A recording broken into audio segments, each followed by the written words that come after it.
Welcome back, everybody, to Gfinity Masters Spring 2. We're getting ready for our next match of the day. We are joined on the couch by Nimsh and Admirable. What's up, guys? Well, last match, man. Reynad really putting on a show there. Yeah. I talked to Firebat a little bit afterwards. He said Reynad played that matchup excellently. I don't think he made a single mistake. Firebat said that. It's very rare for a player to go through an entire match without making a mistake in general. Like, it just doesn't happen very often. And to hear the world champion say it too, like, wow. That's something. Oh, yeah, definitely. I've been watching from the audience, and I really enjoyed the whole match. Like, Reynald seems super calm about stuff. Like, even though he got some weird RNG at some points, like, still, he played it really well, and he kept his cool. Yep. And there was, like, some really intense and difficult matchups, actually, like Freeze Mage, Handlock, like, things where you really have to think about your decisions, like many cards, and, like, not only the Face Hunter things. I'm more curious because Life Coach was his opponent. I'm more curious about how did you think Life Coach play too? Because maybe we were generalizing it as a victim of the matchups and maybe his lineups overall. Do you think it's like that, or could Life Coach have done anything better? Really, the only thing that I think really came into account in terms of could he have not done anything differently was really the last game. I mean, his handlock draw was so poor in the last one. Didn't really have an option to do anything. But as far as the rest of the matches go, it was very Life Coach where he'll make decisions that you don't really don't understand them in the time right at the moment. Yeah, and like, this is why Life Coach. Yeah, he always this is why he's special. A couple turns later, you'll see what's happening. Yeah. And so yeah, he did have a lot of opportunities to do different stuff. Whether or not those were consequential decisions would have been another story. I think the games, in terms of who won and who lost, were kind of straightforward because Reyna was playing so on point. When you watched him actually play the match, there was no question that he was going to win these games. It's really hard to say. Like Druid versus Warlock when he went for face and then Reyna actually got a Void Walker. That was unfortunate for Life Coach. Yeah, that was pretty tough to swallow, at least on Life Coach's end. But he still has another chance. Reynad is through. In fact, this is an opportunity for us to talk about what's happened so far, because people who've been watching the stream, maybe they don't know the full results. Over in Group A, we started off the day with Firebat advancing through, and then Kroba was able to get revenge on Zozos and advance in second place.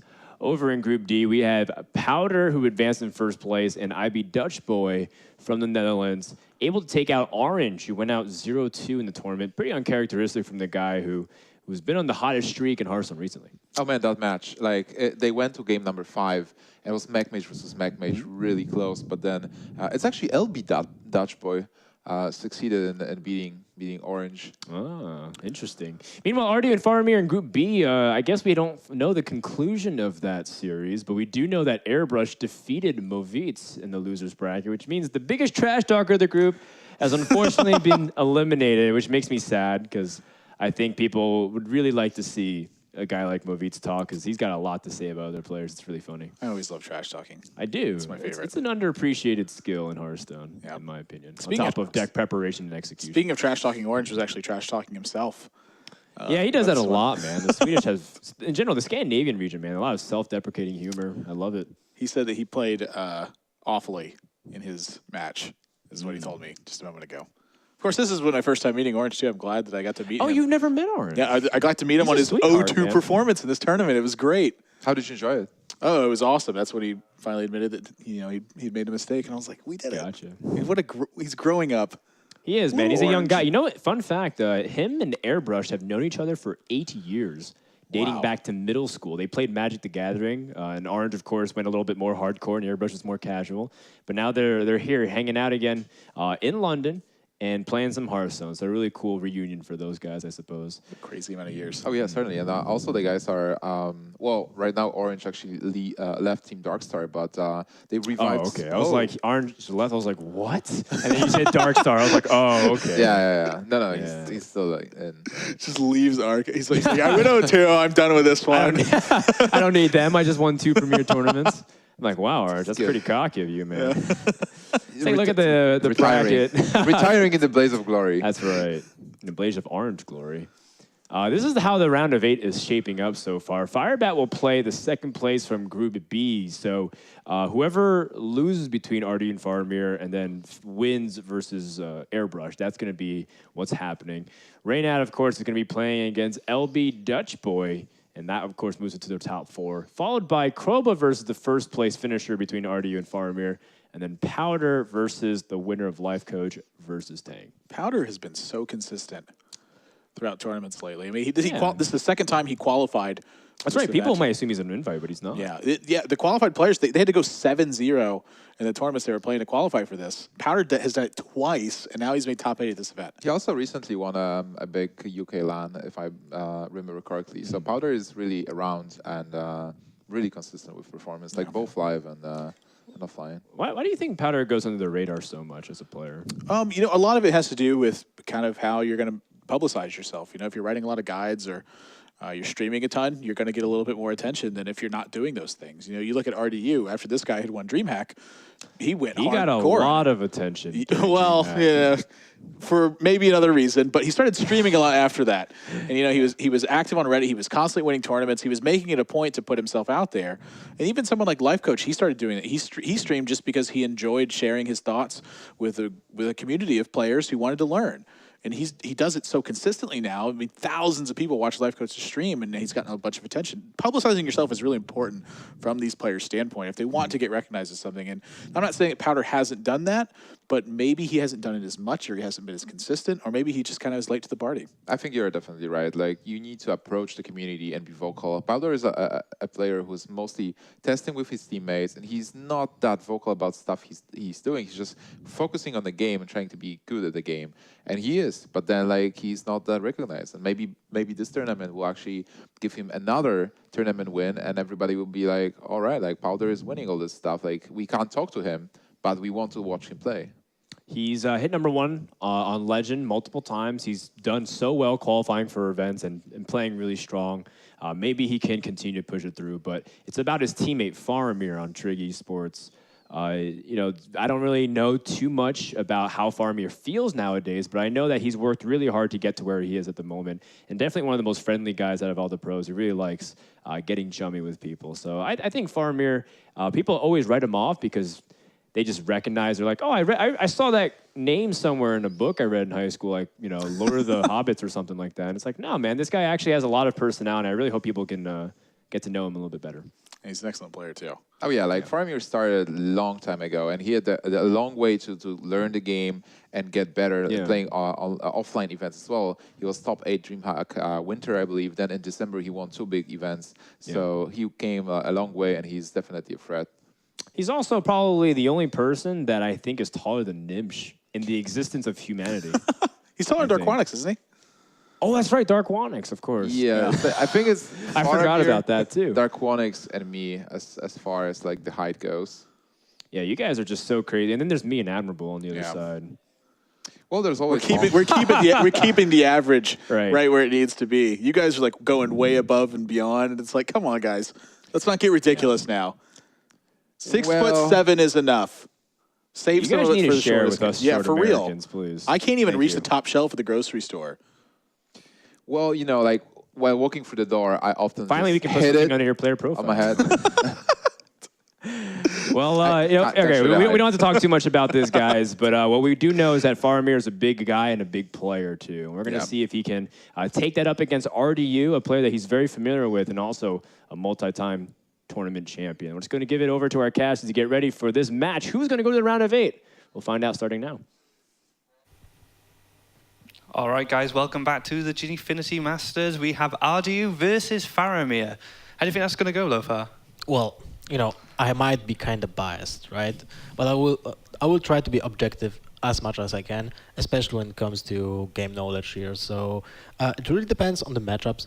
I was talking to before the match to RDU and Faramir, and RDU was kind of feeling less confident in this with his lineup against Faramir in particular. So we'll have to see how it pans out, because RDU plays a really aggressive lineup. Warlock, which is Zoo, Hunter, Face Hunter, Shaman, which is all-in Shaman with mechs and, you know, all the aggressive stuff.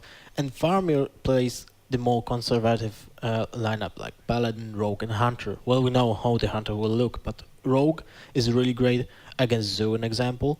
And Paladin is an all-around deck which can win against anyone, almost anyone. And yeah, we're going straight into the game here, and looking at Faramir's hand, you know, that's not too bad. Maybe the Iron Beak Owl can go there, but looking at RDU, having the Imp Gambos and the Flame Imp could work out pretty well for him. Well, the Iron Beak Owl is not so bad against Zoo, you know? But the Zombie Chow top deck is just insanely good. Wow, that zombie chair is going to do some work. And the shield, the minibot, and the cockhammer. He's got a lot of good early answers to what Zoo can throw out on the field. This looks really good for the Paladin. I mean, really good. Paladin's kind of had a shaky performance here at Gfinity. He's kind of had his ups and downs, but this is the kind of hand you want to see with Paladin. Definitely, yes. And now when you see that the zombie chair will not trade for the flame imp, you can assume there is a cockhammer on turn 3. Oh yeah, definitely. Because now he kinda said it when he didn't instantly trade it. I mean, he's got to decide what information he wants to give Ardu here. Like you said, he's given the information that Coghammer could be on the horizon. But if he had traded, then he could have used the shielded minibot to trade into something else, and then Coghammer. So he would have got the Divine Shield anyway. But yeah, he goes out for the trade there, Ardu, and he's going to find out his Imgang boss. Yeah, and now the Coghammer will have to, if he wants to play the Coghammer, then he has to also trade the Divine Shield first. So he spawns 2 minions basically with that. Yeah, and these minions will get rid of the Divine Shield again. They won't be able to clean up the minibot straight away, but if we see a Direwolf Alpha in Ardu's hand, so that's going to be doing some work here. Oh, we and see his 2. second one. Wow. He plays 2, so it's like this is a straight to the face Zoo, you know? Yeah. No void colors, no shenanigans with the demon locks and with like the Mal'Ganis draw and do implosions and stuff. This is a straight retro Zoo. And we with see addition no of the Sea Giants?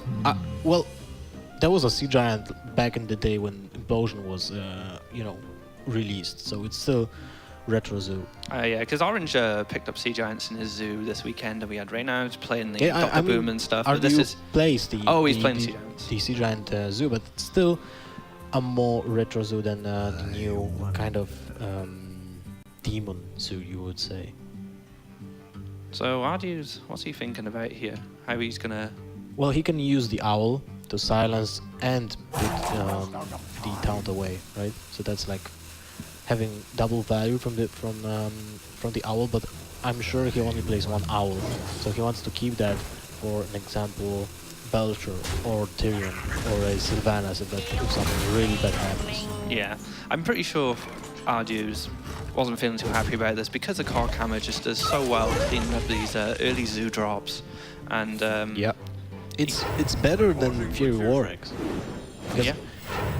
Most of the time, the 2 points of damage will be enough to clear any creature that Zod drops, and the durability, the 1 point of durability means you have 1 more trait available. Yeah, it gives you a lot more value because we're not seeing like Harvest Golems in Zoo anymore. I mean, Ink Gambos probably taken over that, and the Fiery Warx can't deal with Ink Gambos anyway. So, like you said, a Coghammer in this situation with the Divine Shield and the Taunt on the minion you have is just so much more value. It's like 5 for 1 if you think about it. Yeah, it's incredible. Insane. So Ardu is... He has to drop the Hunted Creeper, and I would assume he will live tap now. Okay, so he goes for the silence. Yeah, it's still okay, but the bad thing is it's still... oh wow, and now the Defensive Argus. So does it change anything? You can trade the 1/1 for the Owl. You can also play your Owl to hunt to silence the Hunted Creeper and clear the board, still leaving like 3 creatures.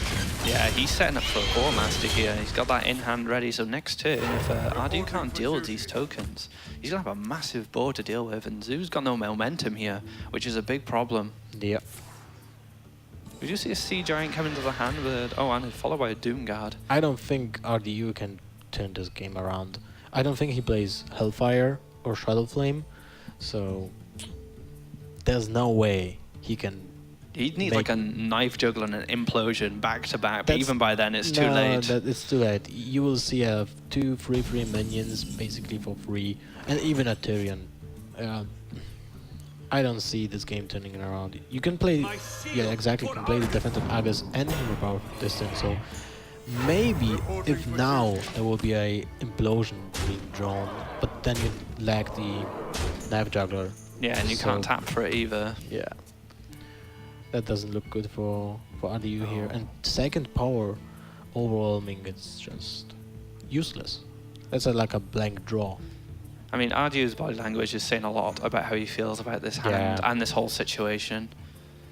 It's kind of very bleak for him. Faramir seems very focused, and he pretty much knows that he can close out this game very easily next turn if these tokens aren't dealt with. Peacekeeper draw basically also sealing the deal here. So the Direwolf Alpha just getting dropped there for a bit more pressure, but I think Faramir's in a situation now where he just doesn't care. He's just got so much going on here. It's lethal, right? 7-10 to... yeah. It was a fast game, and basically when you see Paladin curving out perfectly, turn 1 Zombie Chow, turn 2 Minibot, turn 3 Cockhammer, turn 4 into whatever, because whatever you drop on turn 4, when you have already the weapon available to make the trades, you basically see the Paladin building up the whole board and just crushing Zoo instantly. Whatever just lands on the board, it is getting crushed. Yeah, it's like you said, that weapon will trade, take away so many minions, like 4 for 1, like you said, against a deck like Zoo. It very much does that, and Zoo just, like we saw then, just couldn't come back. He just couldn't develop his board anymore because that weapon just kept dealing with all the threats, and like you said, Faramir could just develop his own board to a point where RG just couldn't do anything. Well, RDU will have to use something that will be great against Rogue and Hunter at the same time. So I think he can pick the Hunter of his choice, because then you have a really decent matchup against the Rogue and a 50-50 coin flip against the mirror match, right? Yeah, that's good. And if he just wants to get that win on the board now, I imagine. I mean, what do you think about the other matchups? So we got the Shaman. What's the Shaman? What does he want the Shaman to play against more? Would you say the Rogue? Does it? I would say the Shaman wants to be played against the Rogue. So yeah, so Ardio's got to kind of figure out how he's going to match up these decks now in the upcoming games, because that could be vital to how he wins this series. Because like you said, Faramir's lineup's really strong right now against this lineup, so it could be very important how these games are. The Zoo is a really weak link in the Ardio's lineup, because the Zoo basically loses to all 2 decks that Faramir has left. So Rogue and Hunter are really great against the Zoo. So Ardio actually picks his Zoo again, and he picks into Face Hunter. Oh, this is a really bad matchup. But he does get the Argent Squire. It might get a 2 for 1 if we see any more Lepinomes come down. Maybe. Oh, and the Unleash the Hounds. This is the crucial card you want to get against Zoo, because that basically declines implosion value, and it even just pushes the damage further for the Hunter. And in most cases, it lets you ignore the board completely, because you want them to develop a board as much as possible to make that big Unleash swing where you just get loads of damage. And the second one, wow. Oh, and a Leok as well to follow up. I mean, a Huffer would have been good. He would have got the instant damage, but if that's not dealt with, you could have a big Unleash board. What's also important, the single flame that RDU has in his lineup, because I think that's a one-off, it's the most awful card against Face Hunter. You can't play that on turn 1 because it will be dealt with a Leper Gnome, and that deals basically 5 points of damage. This is a very awkward situation. If he doesn't get free, he's... Oh, wow. This is game. Pretty this much. Is basically game, because now you have to use the Hunted Creeper to kill this. Now you can't kill the Creeper, because then you give him the additional 2 points of damage. You just have to go face with it. You just can't. Yeah, and now Unleash the Hounds will just basically win the whole game. It's 6 points of damage. Just go face. You can ignore the board, I think. Yeah, definitely 100%. 10 points of damage for 3 points of mana. I mean, 6 points of damage from Unleash the Hounds, and then additional 4 points of damage from the 2 creatures already on board. So when you do that, and you have already Quick Shot in your hand, your turn 5 will look like Wolf Rider to the face and Hero Power. Your opponent is at 11 points of damage only because of that. So, wow, look at that board, that's incredible. I don't know how RDU is going to come back from this without something like a Hellfire, like you said, which he doesn't run, so... Nope. Shadow Flame would be even better. Oh, wow. So he's got an Argus, it can hold things up a little bit, but it's not enough. Doesn't really achieve much. You have to kill the Leok with your 2 Spectral Tigers, Spiders, right?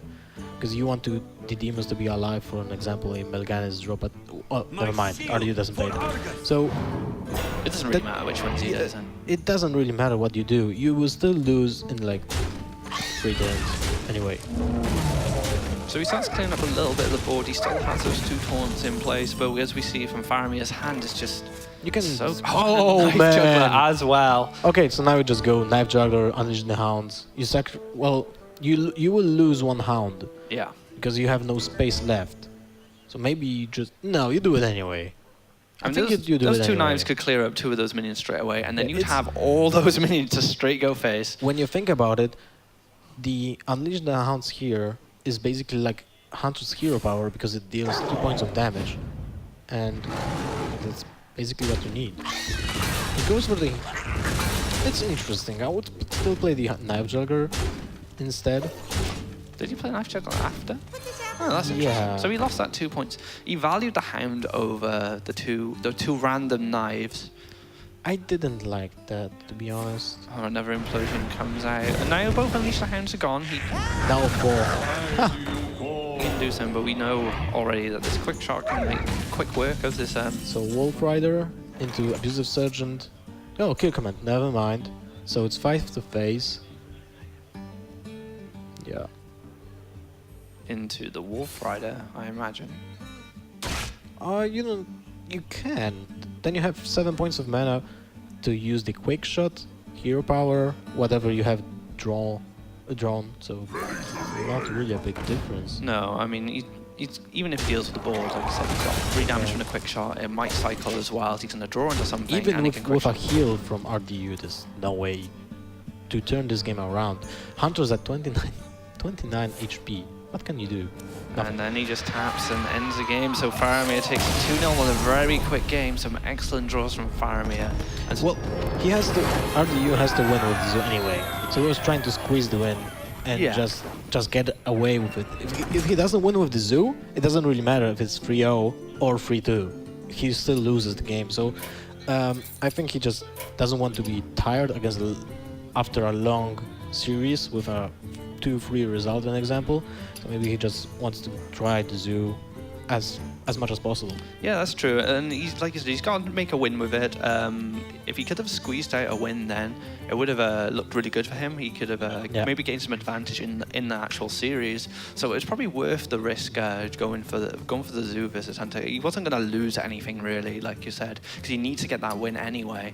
But if he picks the Zoo again, that's basically what he does, because the other 2 matchups that he has against the Rogue are still okay. Yeah. Hunter and Shaman should probably win against the Rogue. So if he gets this win, he's got 2 choices here. He can either do the Hunter and Shaman now and go for the wins and saves the lock for last, and try and play off the momentum of those 2 wins, or he could throw the Warlock in now, win, and then think, right, it's a bit easier from here now. I can relax a little bit. If he wins with the Warlock now, then Faramir will be so uncomfortable going into the next matches. Maybe that will affect him more than the other way around, when it will be 2-2 and the final match when he has the better matchup. Exactly, has the advantage at that point. So yeah, definitely going for probably going to go for the Warlock again, like Lofar said. Unless he goes for the other strategy of saving it for last. He's got a few wins to build a bit of confidence. We'll have to see what Ardu decides. Yeah, it's like 2 different strategies, and it only matters when you think about the psychological effect. Exactly. There's no difference when it comes to like in-game decisions when you think about the game itself. It's only about psychology and what else? Time. It's about time efficiency too. Yeah, that's true. Yeah, and the mind games could play a big part in this if you get it in both ways. It depends how RDU feels, how Faramir will feel in each situation. If he feels that if he gets Warlock last and if Faramir loses 2 games in a row, he might feel a bit more tilted. That's probably the best strategy. But if he feels that if he wins this game now, Faramir will tilt more off that, then he'll go for that strategy. So it'll come down to how well Ardu knows Faramir, how he plays, and how he thinks about the game and the series as a whole. True. So, well, what about Faramir? He has a really good... Right now, he has to feel super good, right? Yeah. Super confident. He has only his Rogue left, and he knows he has really one good matchup. So, what do you think his approach is? He knows that he only has to win one game, and even though he has bad matchups, they're not completely unwinnable 100%, are they? They're tough.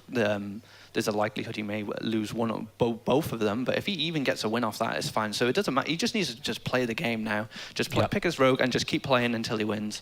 He has to draw the coin, you know? That's what you want.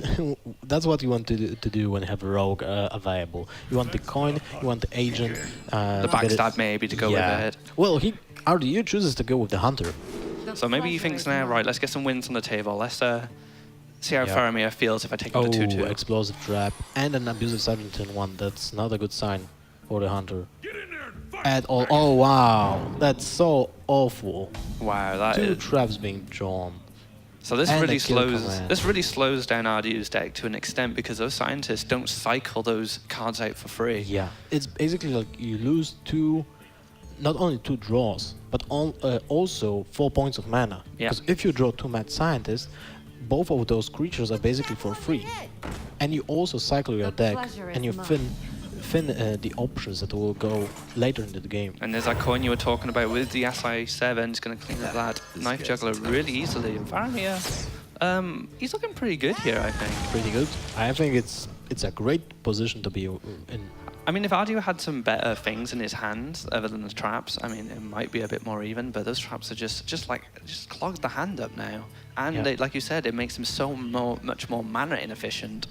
And Hunter is all about mana efficiency. Exactly. You want to squeeze that hero power every single turn. So, an example, turn 3 will be the best to drop just a 1 mana creature and hero power. Turn 4, Glaive Zuka or Hunted Creeper or Mad Scientist, hero power. Turn 5, Wolf Rider, Archon Golem, hero power, and so on and so on. You always want to use the hero power. We actually see a kill command come from RDU onto the SI7. Which says, okay, I don't have a weapon in my hand, I don't have a creature in my hand. I don't have anything. Yeah, my hand sucks. You can do whatever you want. If turn 3, a Face Hunter is kill commanding one of your minions, and an Abusive Sergeant was the first thing they played, you must be feeling pretty comfortable right now. Yeah. What RDU wants to draw next turn is Eaglehorn Bow. If he draws the Eaglehorn Bow, this might turn the game around, because then you have 6 points of damage from the basic weapon. You have also 2 explosive traps, which means you have 4 additional points of damage, and Faramir will be forced not to use the weapon, not to attack phase for some time, because then he boosts the attack reach of the weapon like twice. Yeah, he doesn't want to give him any more charges on that weapon, especially if his resources are quite poor right now. So giving him more, if he did draw the weapon, like you said, giving him those extra 2 damage from the explosive trap, that extra 3 damage from the bow would just not be good for him, but we don't see a weapon. Yeah, now the explosive trap being... That's the mana efficiency. Turn a 1 mana drop, hero power, and explosive trap. So that's really quite good for RDU right now, but the kind of max will destroy his board, and you know that you want to squeeze the damage from that. So you lose a lot of points, a lot of damage from that fan of knives. Basically, it was like a 4 HP heal. Yeah, and we don't actually see any heals in Faramir's hand, but he's just got some really incredible cards coming up. Dr. Boom, he's got a Sprint if he needs it, a Lofeb, a Sap he's just got. It's still maybe winnable for the Hunter, you know. Rogue is really... Oh, wow. Okay, now that's quite a huge amount of damage. You have 4 from the Archon Golem. You can also use the hero power with the explosive trap. But I don't think you want to skip the Archon Golem right now. You would play the Archon Golem? I'm thinking about it. Because then you basically give the Archon Golem to the Edwin will trade with the Archon Golem most likely, unless there's a backstab. But he didn't see the backstab before, right? Right. And Eviscerate, he didn't see any of that. So, yeah, no, in hindsight, I think RDU made a good call with not playing the Archon Golem now, when I think about it, so yeah. He doesn't want the Van Cleave to get a 2-for-1 because he took out the Haunted Creeper, he'd take out the Archon Golem. So that's a lot of value from just a 4/4 Van Cleave. So now, next turn is 8 points of damage. And a kill command. Wow. So if he draws... No, he doesn't even need to draw anything. If Faramir doesn't draw a heal, he wins the game next turn. So a really clunky hand from RDU actually turned around with some good draws to be... No weapons. No leper gnomes. basically all crappy minions that he could have drawn were in his hand, and he still will win. That's incredible. That just shows how the matchup is skewed towards the hunter, right? And he even kill commanded a minion on turn 3. And Yeah. wow, it's incredible. This guy's Man, I think RDU will be feeling really good about this. You can tell Yeah. he seems really relieved to get a victory on the board And right a now. Wolf Rider. He can use the Wolf Rider. Yeah, that's RDU. Look what I top decked. And Faramir is he's making some sides, so he is really not fond of how this matchup turned out, because he knew that RDU's hand was clunky, and he knew he could have won this game easily if he would have drawn, in example, more spells, some creatures that will give him healing. Yeah. And that's basically it, what he needed, but he didn't get it at all. But RDU felt like really good about that game, I can tell. And like you said, with Faramir sighing there, thinking, oh man, like he had such a bad hand. How did I lose that? So this may be what RDU needs to take this series now. A bit of a tilt coming from here. If he can get a really convincing win with his next deck, So it could be downhill from here for Faramir. He needs to pick the Shaman right now to push the pressure towards Faramir, and then pull off a really great draw with the Warlock, with the Zoo, with like a finish of double Overwhelming Doomguard or something like this. Well, you need one more creature on board, but you have a really huge burst potential in the Warlock deck too. So we'll have to see, but I bet my money on Shaman right now. Yeah, and even though Rogue has a good time versus Zoo with their backstabs and SIs, it can still draw quite clunky. I mean, if a Rogue draws really clunky, especially with stuff like Dr. Boom being in it, the Zoo could steamroll out of control. I mean, we saw yesterday that Firebat didn't draw a Blade Flurry an entire game, so it is very possible. Also, if the Rogue will not have the coin, will lack the preps for the agents. The agents are really clunky too. You have to play it on turn 4 if you have the Deadly Poison. So you basically delay everything by 1 turn, and Zoo gains 1 turn because basically Zoo wants the coin too, to put more minions on board early game. Yeah, definitely. Anyway, we're going to go for a quick break before the next game. We'll be right back here in London in about 5 minutes.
All right, welcome back to the Gfinity Masters. We are currently 2-1 Faramir versus RDU. RDU just taking the game with his Face Hunter, so we're going to be going into the next game pretty soon. So how do you feel about this set now, Lothar?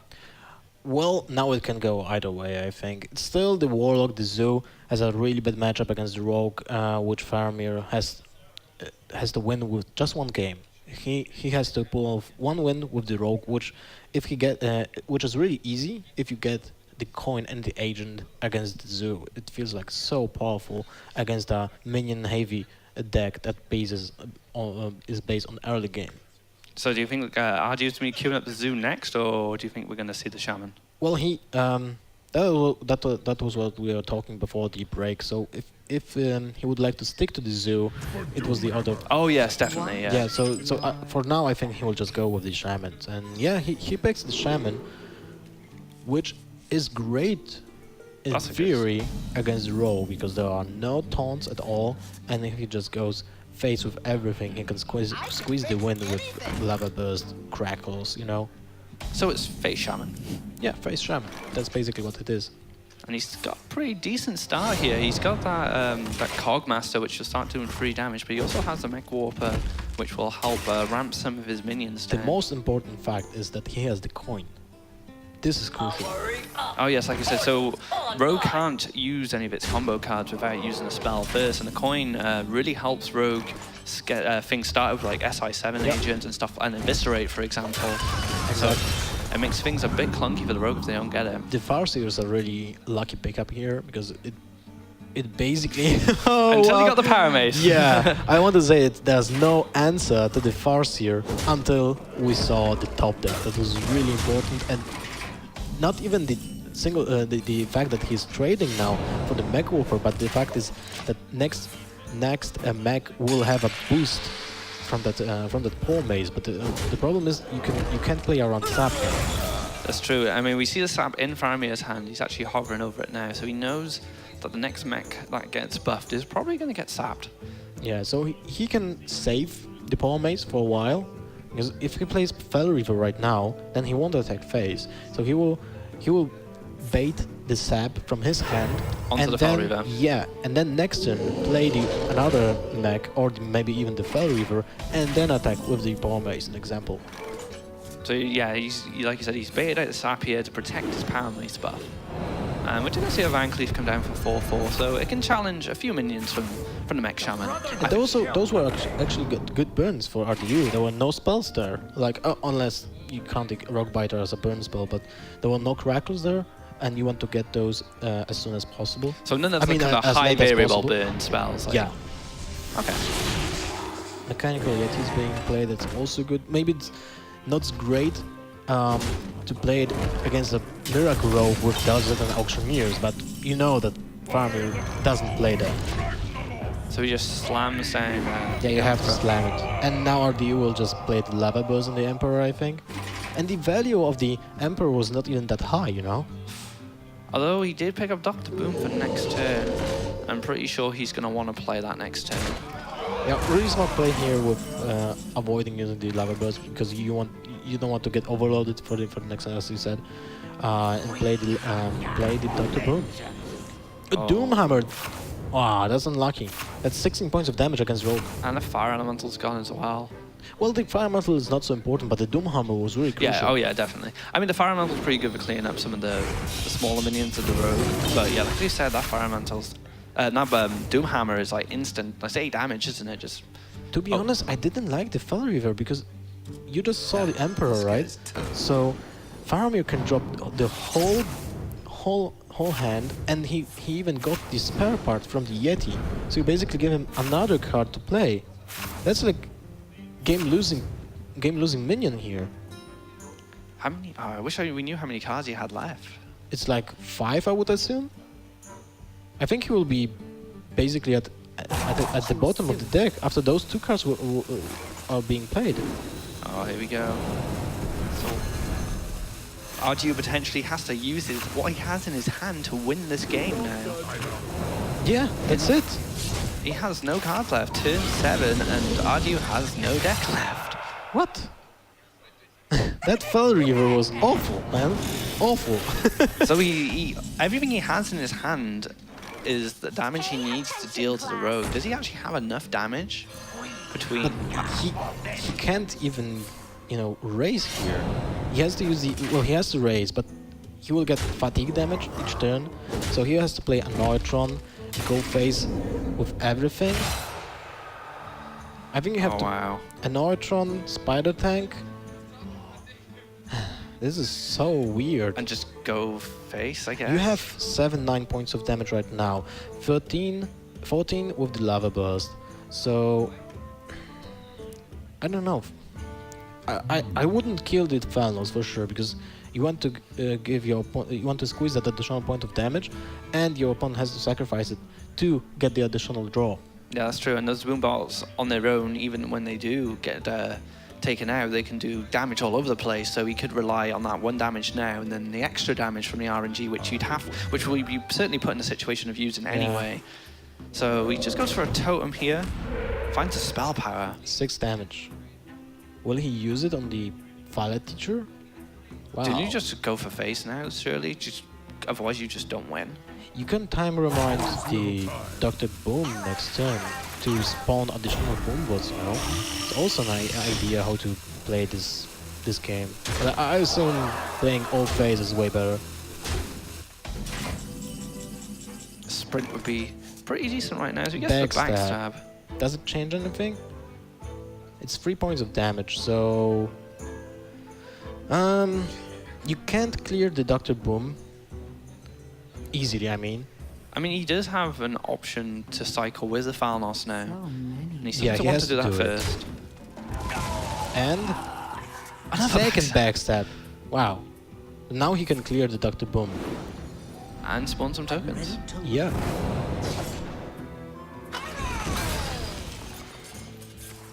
So he does throw all his minions into this, but RGU's decking out. Faramir still has options coming if he throws a sprint with a prep or something. Well, how many points of damage is that? The Lava Burst is 6 now, so if you go face with the... Wait, this can be lethal. 3-8.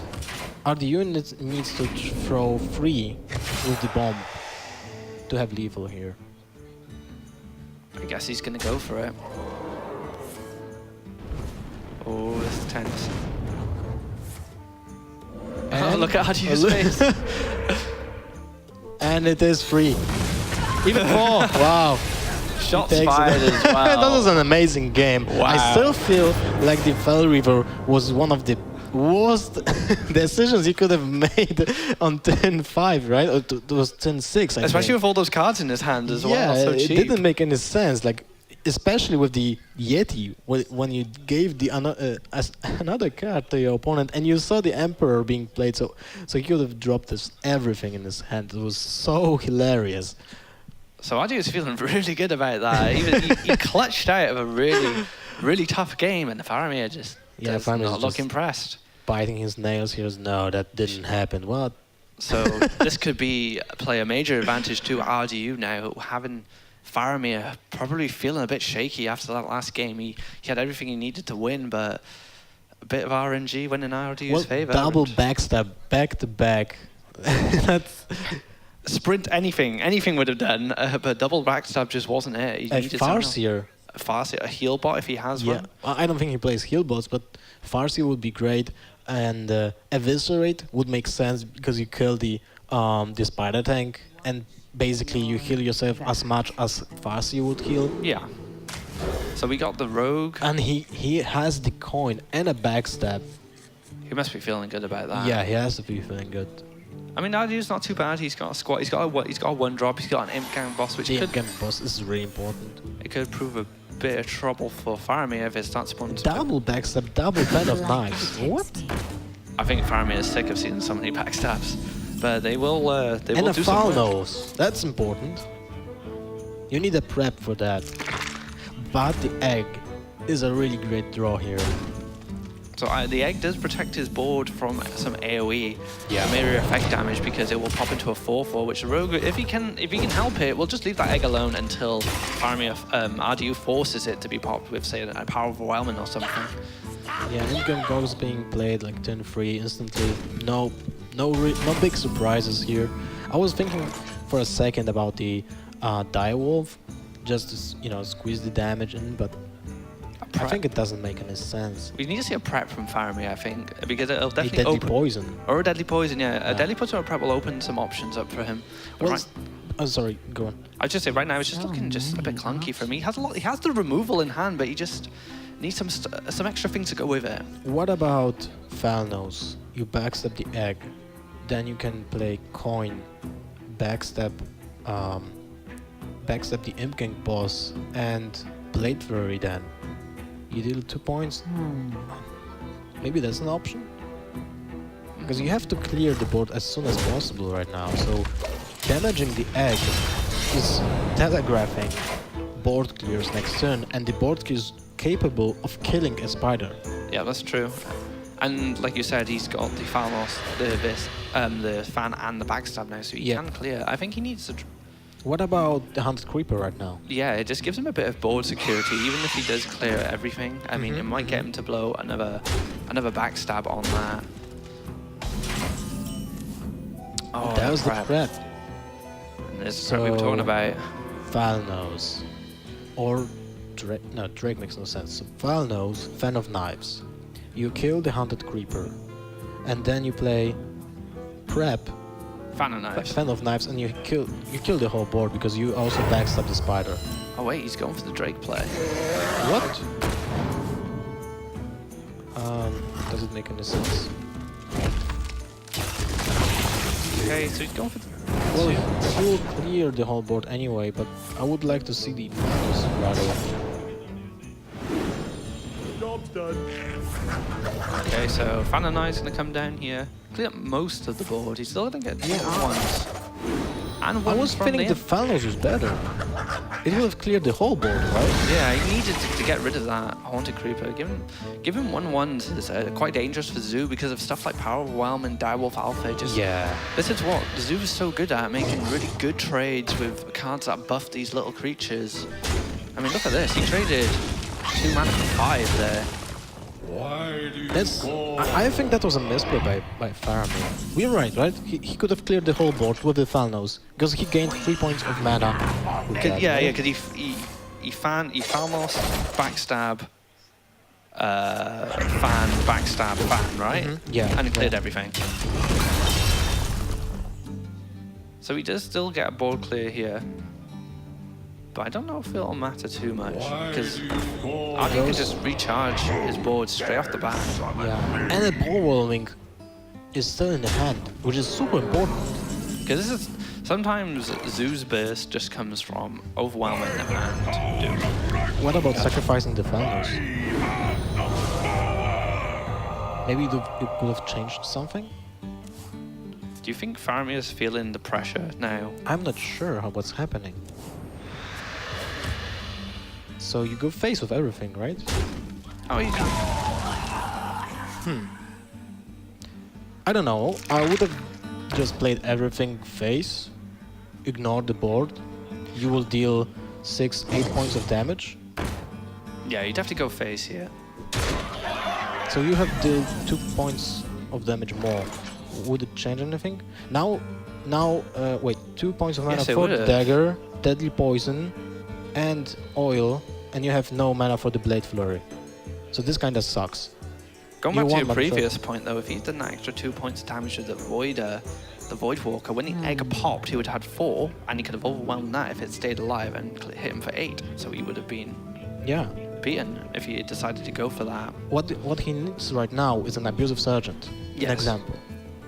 I mean, that's the beauty of Zulok. You can tap into these buffs. Yeah. That was perhaps a more reliable way to end this game, but Faramir seems a bit puzzled with what to do here. Well, you have the dagger. You have to use the Blade Flurry this turn, I think. But you have no way of dealing with the spider that pops up. And then you tinkers? Wait, you kill... You play the agent, right? You kill the Voidwalker. There's no point of doing that.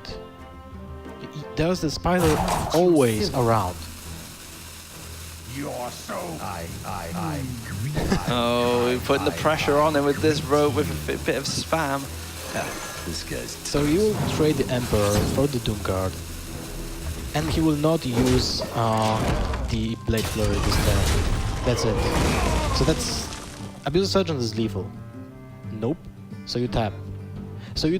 And I think if RDU feels threatened by the hand of Faramir, he might even go for a trade mode, but I don't see this happening. It looks like he's just gonna play the giant. And trade? Yeah, I think he's trading, so he plays around a super burst from the roll here. Yeah, but makes his board a little bit more. Well, the Blade Flurry, it's got 8 health. It's quite hard for a rope to deal with 8 health. Well, sometimes. you can't remove the giant. Yeah, that's you have true. to sprint for sap, and you still die. Well, you won't die to the spider itself. You will be at 1 point of life if you do that. So you have to sprint, draw sap, attack the dire wolf, and you're at 5 points of life. And the spider tank Oh, he deals gets a prep. 4. Second Blade Flurry, deadly poison. Oh, gets wow. a sap. And a prep as well, so... Does it change anything? I mean, he could deadly poison... I mean, he could prep sap, deadly poison, Blade Flurry. And clear the whole board. Yeah, that's true.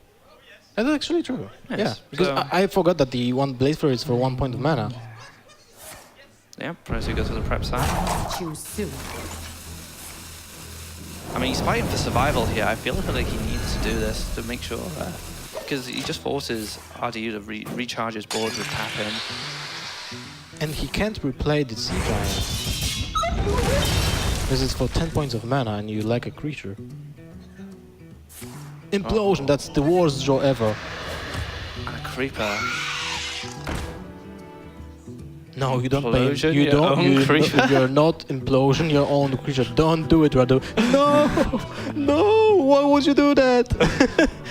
No, that's so awful. For 2? Oh, he gets 4. And the Blade No Flurry's sitting way. there. Why would you do that? Oh, wow. And the audience are loving this. So you can't play teacher here because you don't want to generate tokens to make the Sea Giant come out, right? Yeah. So playing teacher is not a good idea. So you kind of need to play Drake, Yeah, Drake. weapon, and Drake just flurry. weapon flurry. That's enough. You deal 3 points of damage to the face. You have a 4/4 creature. It's way better. You just can't play these teachers right now because he knows that Giant's in his hand. The implosion of the Hunted Creeper was just So blew my mind. I think what he was thinking, because he'd Well, seen the he's- Blade Flurry the previous turn, he's like, oh, he And can't have he another Blade saw Flurry. he saw two Fan of Knives too, but still, it makes no sense, in my opinion. I mean, this does set him up for a Giant next turn. But he would have played the Giant anyway with the implosion, because Oh, that's the true. rogue would have played something. on Oh, the he rogue. draws a Farsia as well. So next turn he has an opportunity to heal as well. Oh, So now he has to play the Giant. just drops the Giant, he can't tap. Yeah, drop the Giant, and you can play Farseer, Dagger, Tinkers, and you have 6, 7, 8, 11 points of damage. So if you hit the 50-50. So it still comes down to a bit of RNG in Faramir's favor here to make things easier for him. Well, you have no easy way of clearing the Giant. You have no way of clearing the Giant. You have no way. I mean, even Lofeb doesn't do anything here really because the Power Overwhelmer will just be able to be played anyway. So I guess he needs to. And you can't put the Warlock on 2 points of life to avoid the life tap, because that's what you want to do if he is in the top deck mode, and you're like 1 turn away from winning. So this is a really tough turn, because the defender of Argus is basically like doing 1 point of damage instantly, right? He still has 2 abusive surgeons in his deck, which are lethal. And then a Overwhelming. What? 1 Overwhelming, 1 Doom Guard, is that? Yeah, 1 Power, 1 Doom Guard, and I think 1 Dire Wall. He played 1 or 2. I can't quite remember. He didn't get it. So And now this comes down to the top deck. there's an Argent Squire, which is awful. So you have to tap. You have to tap. There's no way you can tap. Well, RDU, make the decision. Balls of Steel. Oh, it's gonna come down to this tap as well. Juggler!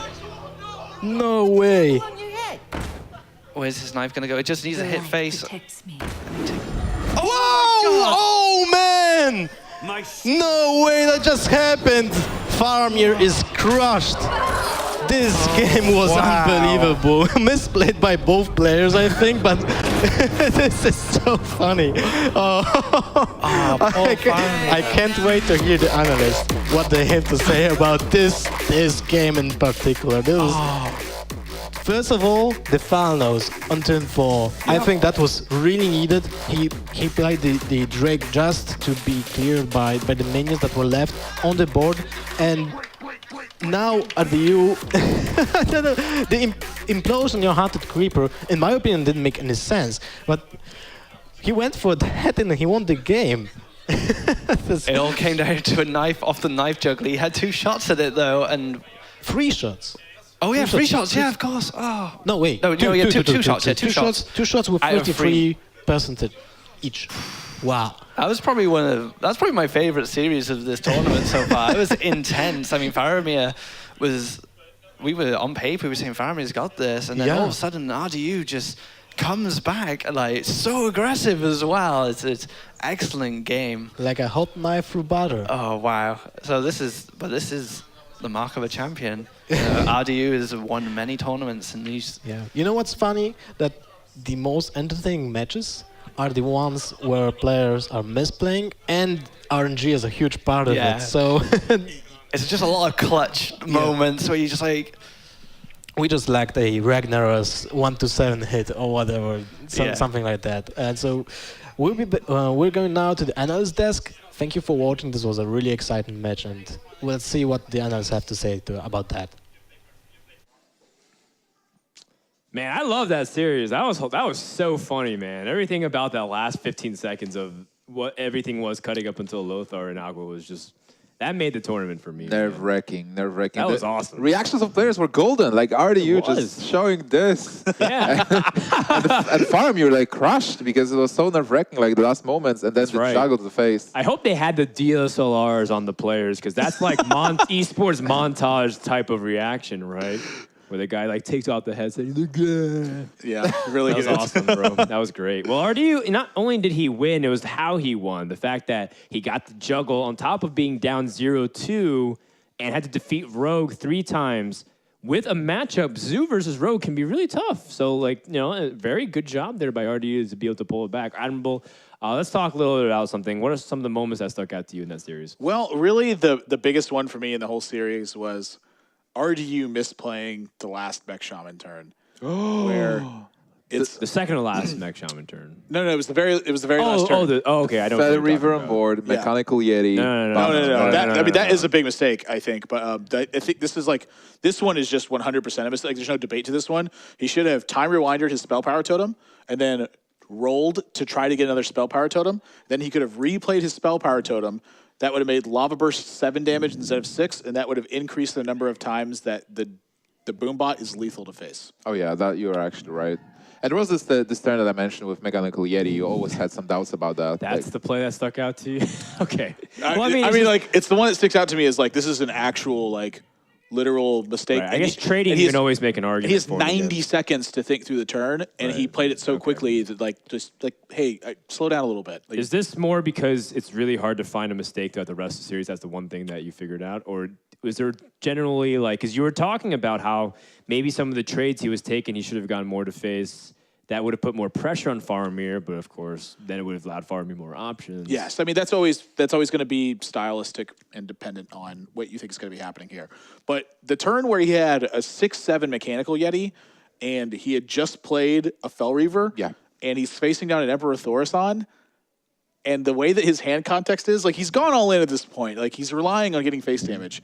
There is so few circumstances where I can see 6 damage to your opponent's face being worth less than killing the Emperor. Especially since the Emperor would probably most likely have to do something to that board. Right. And impact it. So that way, SI7 or Blade Flare would have been higher impact. Which ended up being this really nail-biting point because Faramir had an opportunity to completely wipe out the remainder of RDU's deck. Now, some people always say the thing about Fel Reaver is that it causes people to misplay because they get too excited about its effect. Now, we focused a lot about RDU's play there. Was Faramir right in trying to go for, as far as he did? Because he used up his entire hand, and as a result, did not have enough damage to push through for the final moments. I still think it's justified. I mean, if you burn through someone's entire deck, say that hand happens and RDU doesn't have Dr. Boom and Lava Burst in hand, you're in really good shape after that. It just happened to be that RDU had 2 of, the most powerful cards left in his hand. And this is one of the last turns that, coming up to this spot, it was basically all of this had gotten cleared out, and you're looking at Time Rewinder on the Spell Power Totem to try to get a second Spell Power Totem. It's a very small mistake in the grand scheme of things, but it's one he could have 100% of the time thought through and found, and that's what's really sticking out to me is because the pace of the play in this game has been so fast. How many times was the rope used in this entire series? This is you one can of the count best, on one hand, probably. It's one of the best. It's one of the quickest best of 5s I've ever seen. Oh yeah, and this only proves that those guys know how to play aggro. From the very beginning, Faramir was really aggressive with the Paladin and was able to take the Warlock. Then he was super aggressive with the Hunter, and then we've seen the reversed aggression. So we've seen a lot of Zoo games played by RDU. What do you guys think about Argent Squire? That was a really interesting choice. The Squire ended up doing the same exact role as the Flame Imp. It did 3 damage and probably would have gotten taken out easily, but it's stickier. And of course, you saw that Direwolf Alpha and other cards can definitely boom it out. So if RDU did end up losing this game in that series, there's a lot of small things that you're well, maybe it's not necessarily the play choice, but he also builds his deck out a little bit differently than other people do. Yep. And you wonder about the overall impact it has. I actually really like the Argent Squires in the Zoo deck. I think one of the biggest problems you're going to have with that deck is say that slot was Lepernome instead. You're not seeing that minion stick to the board. And with Zoo, you're going to have to go between dealing face damage and trading minions very, very often. It's always going to depend on the context of the board. So Argent Squire is still getting through the damage that you need. A lot of times when you have the more aggressive starts with Zoo, you usually have overkill on your opponent. But when you're having to trade a lot, you usually have just enough. So in that position, a card like Argent Squire is going to give you a little bit more leverage when it comes to trading in board positions or just keeping a resilient board versus stuff like Fan of Knives and Blade Flurry. And so I would tend to favor Argent Squire in a situation like that, especially when you couple that with Sea Giants. Not to mention that there is also Defender of Argus, which works great with Argent Squire. Yep.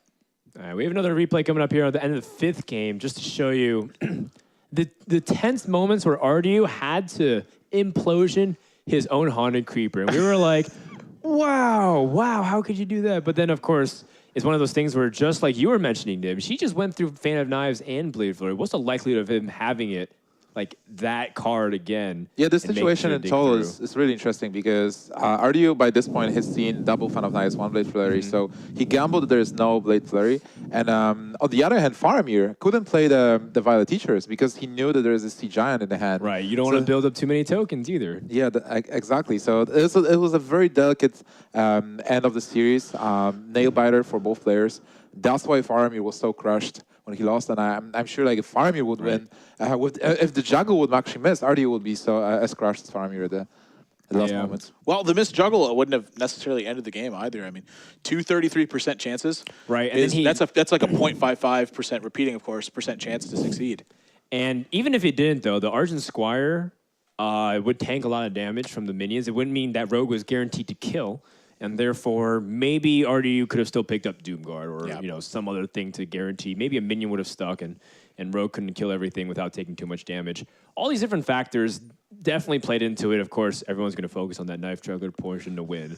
There are a lot of steps to get here, but absolutely, I really like a lot of the plays here from Faramir. Some of the subtle stuff that he was doing, trying to prepare some Fan of Knives, hitting the eggs and that kind of stuff. Not really intuitive, but well done. Yeah, hard stuff to think through. But again, I can't stress enough, 33% chances to succeed is a favorite to succeed. Like, RDU is expected to win that game more often than he loses when he gets to that position. We just need an animation of a knife juggler throwing a knife with RDU's face on it, like flying into Faramir.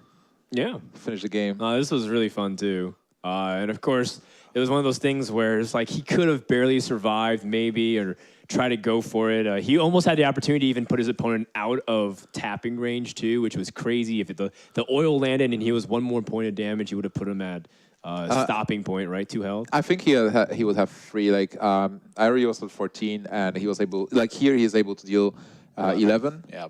Right. So if he could have put him down to like one less tab, no knife juggler. Now the question is, did he miss a point of damage in this game? Is there a point where he could have attacked with a dagger that maybe he didn't? Stuff like very that. Valid question. Like, all that stuff comes. Oh, you're right. This is. Did he miss a damage somewhere? That's a good. I mean, I don't know if he did, but it's a good. I mean, this is kind of situation illustrates why it's so important to be making sure that you're min-maxing at every stage in the game, because in cards, you can't just outplay your opponent with mechanics. It doesn't work that way. You have to be making sure that you're doing everything at every step of the way. So really missing good point, missing a single point of damage early on can literally have been the difference in winning and losing this game. Maybe we should actually watch the game again and like pay closer attention. Yeah, Yes, actually, right now. Yeah, we're gonna bring up the replay for you guys right now. We're gonna replay the whole best of 5 and Screw the rest of the group, man. Let's just go ahead and analyze this over and over. Fun stuff, dude. That was an amazing for series, sure. actually. And of course, the RDU, he won the series. This is the winning moment when he was able to tap into the knife juggler. As we like to just take an opportunity to appreciate a little bit of personality being shown. Oh man! Look at Faramir's face when this happens. Oh! wow, That dagger hit right to And the then face. he sees the Fin of Argus and he knows he is crushed. Oh man, Bible thump. yeah.